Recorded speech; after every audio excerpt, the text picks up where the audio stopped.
क्या आपने कभी सोचा है कि भगवान स्वयं अपने भक्त के घर भोजन करने जाएं और बदले में अपने भक्त को अपने ही सिंहासन पर खड़ा कर दें।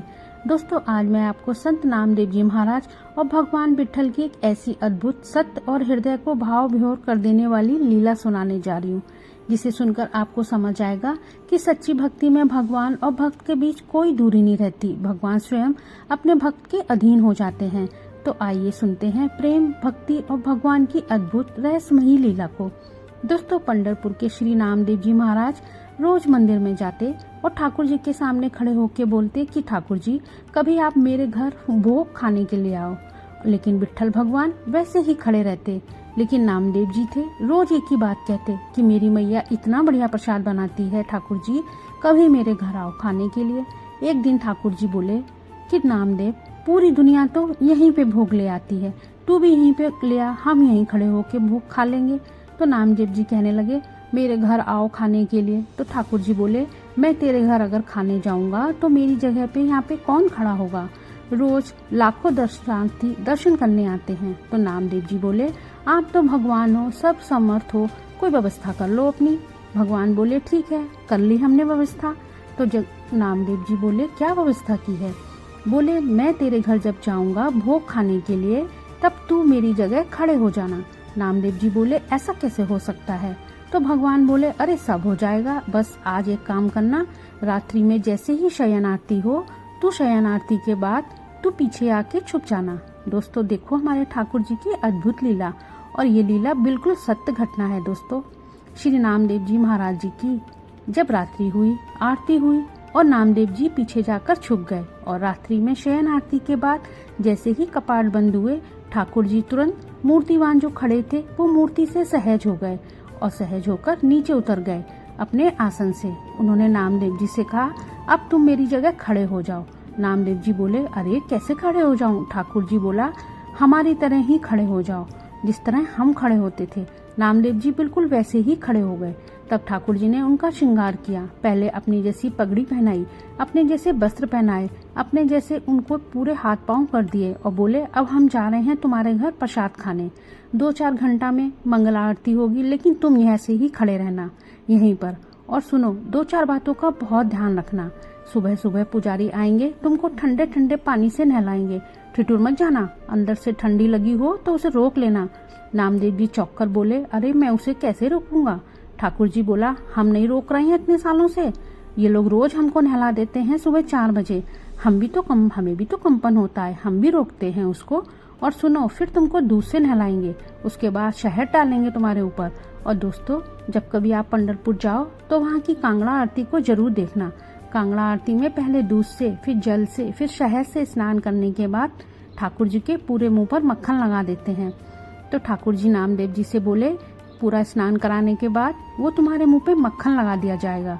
तुम्हारा बहुत मन करेगा कि मैं मक्खन खा लूं, लेकिन जीभ मत निकाल लेना बाहर मक्खन को खाने के लिए, ऐसे ही मक्खन लगा रहने देना। नामदेव जी बोले, फिर बोले, फिर क्या? फिर तुम्हारा श्रृंगार होगा। श्रृंगार के बाद पंढरपुर में हर कोई दर्शनार्थी आएगा, उसका अधिकार है कि वो भीतर मंदिर में जाकर ठाकुर जी के चरण छू सकता है, अपना सर चरणों में रख सकता है, सबको छूने का अधिकार है। बोले, दुनिया भर के लोग तुम्हारे सामने आएंगे, सब लोग आकर के तुम्हारे चरणों में प्रणाम करेंगे, अपने दुख दर्द बताएंगे, सबकी सुन लेना, पर पूरी किसी की मत करना।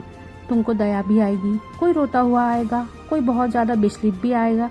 नामदेव जी आश्चर्य से बोले, मैं पूरी क्यों ना करूं? तो ठाकुर जी बोले, सभी के कर्मों का विधान बना हुआ है, वो सब काम तुम हमारे लिए छोड़ दो। किसको क्या देना है, क्या नहीं देना है, वो हम देखेंगे। तुम ऐसा कुछ मत करने लगना, बस यहाँ पे खड़े हो जाओ। कोई रोता हुआ आए तो उसके आंसू मत पोंछने लगना। कहीं तुम जरा भी हिल गए तो पुजारी और पंडा तुमको बहुत मारेंगे। सब कहेंगे, कहाँ गए हमारे ठाकुर जी, ये कौन खड़ा हो गया यहाँ पर आकर? नामदेव जी बोले, मैंने बढ़िया आपको निमंत्रण दिया भोजन का, मैं तो यहाँ आके बन गया। बोले, हाँ, रोज आ जाते हो हमको भोजन के लिए कि हमारे घर आओ। अब हम जा रहे हैं भोजन करने, तुम चुपचाप यहीं पे खड़े रहो। और दोस्तों, श्री पढ़नीनाथ, श्री साक्षात द्वारकाधीश आधी रात में नामदेव जी के घर चले गए। उन्होंने द्वार खटखटाया। अंदर से नामदेव जी की माँ चिल्लाती हुई बाहर आई और बोली, इनामा पूरे दिन मंदिर में पड़ा रहता है, आधी रात में आता है, सब सो रहे हैं यहाँ पर। लेकिन जैसे ही उन्होंने द्वार खोल के देखा, आहा, श्री सुंदर पंडरीनाथ भगवान द्वार पे खड़े थे। उनके सोने का मुकुट चमक रहा था, सोने के आभूषण पहने थे, कंधे पर हाथ रखकर मधुर कटाक्ष नेत्र। ठाकुर जी मंद मंद मुस्कुरा रहे थे।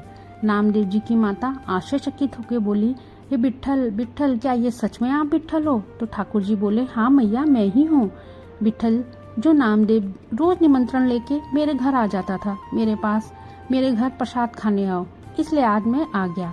उन्होंने ठाकुर जी ने नामदेव जी की माता जी से कहा। तो नामदेव जी की माता खुश हो गई। उन्होंने जल्दी जल्दी चूल्हा जलाया, खूब बढ़िया बढ़िया प्रसाद बना के ठाकुर जी को अपने हाथों से खिलाया। इतने में ही घड़ी बजने लगी। 3:30 से 4 बज गए। सुबह की मंगला आरती का समय हो गया। ठाकुर जी ने कहा, मैया जल्दी जल्दी करो। तो मैया बोली, क्या हो गया, क्या आपको भी मंगला आरती में जाना है? ठाकुर जी बोले, मंगला आरती की तो मैं व्यवस्था करके आया हूँ वहाँ पर, लेकिन आज मैं सभी को जब तक दर्शन देता था कांगड़ा आरती में और मंगला आरती में, लेकिन आज मैं खुद दर्शन करने जाऊंगा। मैया बोली, तो बोलो मैं क्या करूं? ठाकुर जी बोले, तुम काली शाल लेके आओ। मैया जल्दी से गईं और शॉल लेकर आई। फिर ठाकुर जी ने अपना मुकुट और आभूषण उतार दिए और काली शॉल को पूरी तरह अपने शरीर पे लपेट लिया, जिससे कि उन्हें कोई पहचान नहीं पाए। दोस्तों, यहाँ पे पूरे कार्यकारी तो ठाकुर जी हैं। ठाकुर जी ने काली शॉल को ओढ़ के निकल पड़े। ठाकुर जी जल्दी जल्दी दौड़ दौड़ के नामदेव जी को देखने जा रहे थे कि मेरा नाम कैसा लग रहा है, मेरे स्थान पे खड़ा होकर दर्शन दे रहा होगा सबको। ठाकुर जी गए और उसी लाइन में खड़े हो गए और दूर से नामदेव जी को निहार रहे थे। नामदेव जी चुपचाप नेत्र बंद करके, हाथ बिल्कुल कमर पर, वैसे ही पंडरीनाथ भगवान खड़े होते हैं बिल्कुल वैसे ही खड़े थे। और ठाकुर जी दूर से ही देख करके नामदेव जी की नजर उतार रहे थे। बोले, आहा, मेरा नामा कितना अच्छा लग रहा है। और गर्भगृह में जैसे ही ठाकुर जी पहुंचे तो ठाकुर जी के आते ही नामदेव जी को पता चल गया कि ठाकुर जी आए हैं। सो नामदेव जी मन में सोचने लगे कि सब प्रणाम कर रहे हैं, कहीं ठाकुर जी भी मुझे प्रणाम ना करने लगे, मैं कैसे अपने आप को रोक पाऊंगा। लेकिन ठाकुर जी उनको प्रणाम करने लगते हैं। ठाकुर जी ने नामदेव जी को देखा। नामदेव जी को देख के जैसे ही नीचे सर झुकाया तो नामदेव जी की नेत्रों से आंसू गिरने लगे और वो सोचने लगे, हे नाथ, ये कैसी लीला कर रहे हैं आप। अद्भुत है ना दोस्तों हमारे ठाकुर जी, क्योंकि ठाकुर जी जैसा प्रेम कोई नहीं कर सकता, जो भक्त को अपने स्थान पे खड़े होकर दर्शन करने आए हैं। पहले तो खूब बलाएं ली, फिर ठाकुर जी बोले, हे नामा, अगर मैं तुझे नोच के भाग जाऊं तो तू जोर से चिल्लाएगा, तभी सारे पंडे पुजारियों को पता चल जाएगा। नामदेव जी घर आके बोले, नहीं नहीं, ऐसा मत करना, मैं किसी को नहीं बताऊंगा कि आपने मुझे खड़ा किया है, कोई नहीं मानेगा। तो ठाकुर जी चिढ़ा रहे थे नामदेव जी को और नामदेव जी घबरा रहे थे। दोस्तों, ऐसी ही लीला को कहते हैं रास। जानते हो क्यों कहते हैं रास? ये लीलाएं जब ठाकुर जी आपके साथ सहज हो जाते हैं, यानी आपके मित्र बन जाते हैं, तब ठाकुर जी आपको प्रायोरिटी देने लग जाते हैं। ठाकुर जी आपके लिए सब भूल जाते हैं कि वे परमात्मा हैं। इसको कहते हैं रास। रास का मतलब नाचना नहीं होता। रास का मतलब उन गोपियों के लिए कि ठाकुर जी सहज हो गए, उन गोपियों के लिए ठाकुर जी ने अपना परमात्मा भेष त्याग दिया, उन गोपियों के लिए ठाकुर जी सहज बन गए, सरल बन गए, दीन बन गए, इसलिए इसको रास बिहार कहा। तो दोस्तों, यह थी संत नामदेव जी और भगवान विट्ठल की बहुत ही अद्भुत लीला, जिसमें भगवान स्वयं अपने भक्त के दर्शन करने आए थे।